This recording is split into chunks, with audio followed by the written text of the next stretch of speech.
Japan সফরের আজকে দ্বিতীয় দিন, খুবই ইম্পর্টেন্ট দিন। সকালে আপনি জানেন যে চিফ অ্যাডভাইজার নিকেই ফোরামে 30th নিকেই ফোরামে কথা বলেছেন। উনি এশিয়ার যে ক্রাইসিসগুলো, পিস বিল্ডিং, এগুলো সবকিছু নিয়ে উনি আলোকপাত করেছেন। ওই স্পিচটা আমরা আপনাদের সাথে শেয়ার করেছি।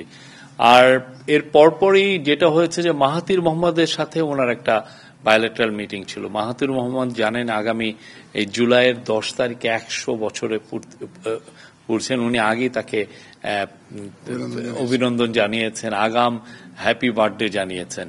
তো তারা দুইজনে মিলে দেশের, বাংলাদেশের এই যে অভূতপূর্ব যেই একটা আপরাইজিং হলো, গণ অভ্যুত্থান, সেগুলো নিয়ে আলাপ করেছেন। বাংলাদেশি মানুষের যে পুরো পৃথিবী জুড়ে যে তারা সুনামের সাথে বিভিন্ন জায়গায় কাজ করছেন, সেগুলো নিয়ে কথা হয়েছে। এবং বাংলাদেশ যে আসিয়ানের মেম্বারশিপের জন্য আমরা যে চেষ্টা করছি, প্রফেসর ইউনূস তাকে আন্তরিকভাবে অনুরোধ করেছেন যে উনি যাতে এই বিষয়টা দেখেন এবং উনি যেন উনার যে স্ট্যাচার, উনার যে সুনাম, সেটাকে ইউজ করে বাংলাদেশের হয়ে কথা বলেন। উনি বাংলাদেশের বিষয়ে খুবই, এবং বাংলাদেশকে ইনভাইট করেছেন, মাহাথির মোহাম্মদকে বাংলাদেশে ভিজিট করার জন্য ইনভাইট করেছেন। মাহাথির মোহাম্মদ এখনো স্ট্রং আছেন। মাহাথির মোহাম্মদ বলেছেন যে উনি বাংলাদেশের সারা জীবন বাংলাদেশের ফ্রেন্ড থাকবেন এবং বাংলাদেশের এই যে আসিয়ানের বিষয়টা দেখবেন। রোহিঙ্গা ক্রাইসিস নিয়েও মিটিং হয়েছে, আলাপ হয়েছে, অন্যান্য অনেক বিষয় নিয়ে আলাপ হয়েছে। আজকে যেটা সবচেয়ে বড় আকর্ষণ ছিল সেটা হচ্ছে যে বাংলাদেশের জাপানের যে হিউম্যান রিসোর্সের উপরে একটা সেমিনার।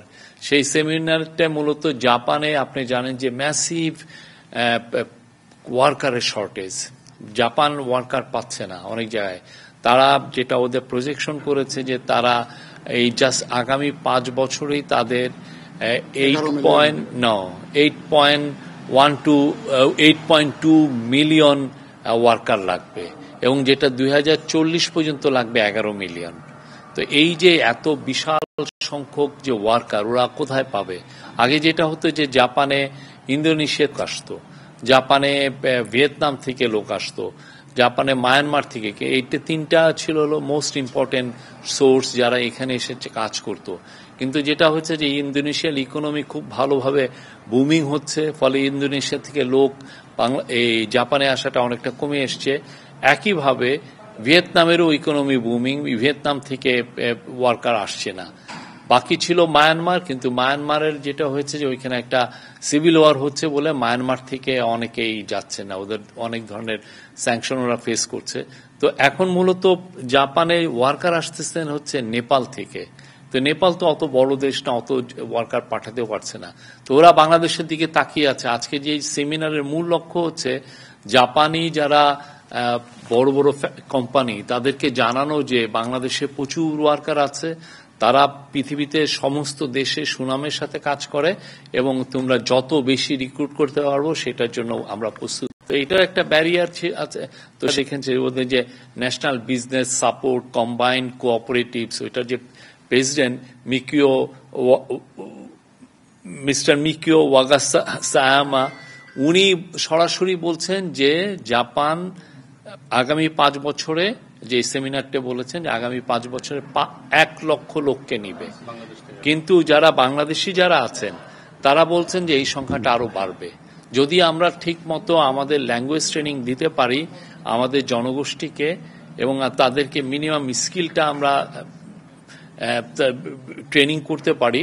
তাহলে আমরা আশা করছি যে এটার সংখ্যা বাড়বে এবং এটা একটা ফ্লাড গেটের মতো ওপেন হবে। এটা আমাদের জন্য একটা বিশাল অপরচুনিটি, এবং সেটার জন্য প্রফেসর ইউনূস বলে অলরেডি এই সফরের আসার আগে একটা টাস্ক ফোর্স উনি করে দিয়েছেন, এবং এটার জন্য যত কিছু করা দরকার, যত দ্রুত ল্যাঙ্গুয়েজ ট্রেনিং সেন্টার করা যায়, যত দ্রুত এই স্কিলস ট্রেনিং সেন্টার করা যায়, এটা করা হবে। এবং সেই আলোকে অলরেডি কিছু মেজার আমরা কিন্তু নিয়েছি। যেমন ধরেন বাংলাদেশে থেকে যাতে জাপানে এসে অনেকে ল্যাঙ্গুয়েজ শিখতে পারেন, সেটার একটা ব্যারিয়ার ছিল। এখানে ব্যাংকিং রিলেটেড অনেক সমস্যা ছিল। ভিএইচএস, যেটার মাধ্যমে এই ভিসার এগুলো সার্ভিসগুলো হয়, ভিএইচএস এর সাথে কিছু সমস্যা ছিল।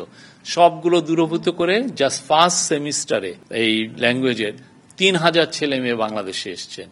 তো আমরা আশা করছি যে এটা একদম অব্যাহত থাকবে, এবং এইটা যে আমরা যে দূরবর্তী করেছি, আমরা মনে করছি যে পুরো এই বছরই 10,000-এর মতো ছেলে মেয়ের ল্যাঙ্গুয়েজ এখানে পড়তে আসবে এবং ল্যাঙ্গুয়েজ পড়ার সাথে সাথে তারা এখানে চাকরিও পাবেন।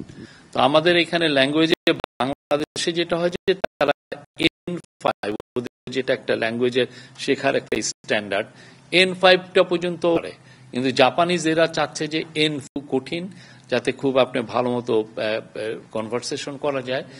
N4টা অ্যাচিভ করে যদি বাংলাদেশের থেকে আমরা পাঠাতে পারতাম, তাহলে এমনও হয় যে আমাদের লাখ লাখ ছেলে মেয়েকে পাঠানো যেত। কিন্তু এটা এত দ্রুত তো আর আমরা ল্যাঙ্গুয়েজ সেন্টার আমরা সেট আপ করে এটা করতে পারবো না। বাট প্রফেসর ইউনূস বলেছেন যে এটা নিয়ে সমন্বিত উদ্যোগ নেওয়া হবে, সরকারি এবং বেসরকারি সবাইকে উদ্বুদ্ধ করা হবে যে যাতে জাপানিজ ল্যাঙ্গুয়েজ সেন্টার বাংলাদেশে আরো প্রচুর হয়, ভালো ভালো জাপানিজ ল্যাঙ্গুয়েজ ট্রেনার আমরা তৈরি করতে পারি, যাতে এই সংখ্যাটা আমরা 1 লক্ষ না আগামী 5 বছরে এটা যাতে আমাদের 10 লক্ষ যদি হয়, 10 লক্ষ যদি আমরা পারি, এটা অলমোস্ট ইম্পসিবল, বাট আমাদের চেষ্টাটা থাকবে। প্রফেসর ইউনূস বলেছেন এটার চেষ্টাটা আমাদের করতে হবে। এটা একটা ফ্লাড গেটের মতো আমাদের জন্য ওপেন হচ্ছে। এরকম অপরচুনিটি বাংলাদেশে অনেক বছর আসে না। হ্যাঁ, এই অপরচুনিটিকে আমাদেরকে, আর আপনারা দেখেছেন আজকে সেমিনারে, পুরো সেমিনারের কোনোটা রুমের একটা চেয়ার পর্যন্ত খালি ছিল না। জাপানিজ যারা ইনভেস্টর, যারা কোম্পানিগুলো, যারা সত্যিকার ওয়ার্কার যাদের দরকার, পুরোটা প্যাক ছিল, তারা এসেছিলেন। সাথে যারা বাংলাদেশের যারা কিছু কিছু এখানে অনেক দিন ধরে এইখানে আছেন তারাও ছিলেন।